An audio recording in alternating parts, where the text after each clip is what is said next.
expected? Look, I think what we really wanted and needed, particularly in my district, was the president to, one, secure the border, which he's done. Yeah. We now have 0 crossings. And number 2, deport the criminals, right? And I think that in many ways they've been very successful. We are seeing thousands of criminals that have committed real serious crimes deported. Those migrant shelters that were popping up all over New York City, right, being funded by the taxpayer, are now closed.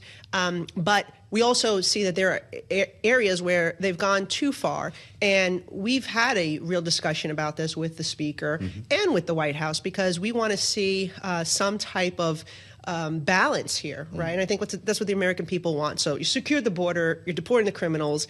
But when it comes to these raids, I think they are problematic. But I think the other issue is that the municipalities are not cooperating to deport those criminals. So if they're not turning over these people, which in New York City recently there was an article saying 7,000 individuals, including murderers and rapists, were released back onto the street instead of turned over to ICE.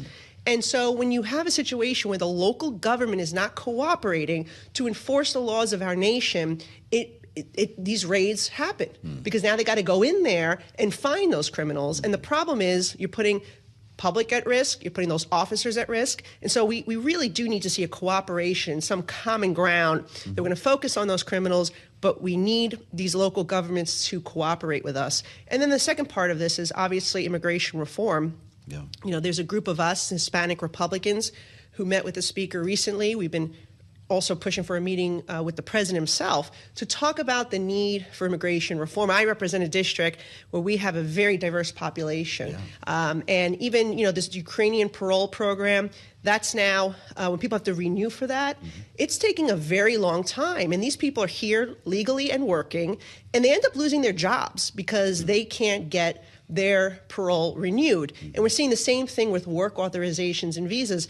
People who are here doing the right thing, follow the rules, they're working hard, they're paying taxes, and you know what? They lose their legal status, and then they lose their job. And unfortunately, we need to figure out a system that improves that and also gives more employers opportunities to hire foreign workers for jobs that they cannot fill with Americans. Well, that was a comprehensive answer, and I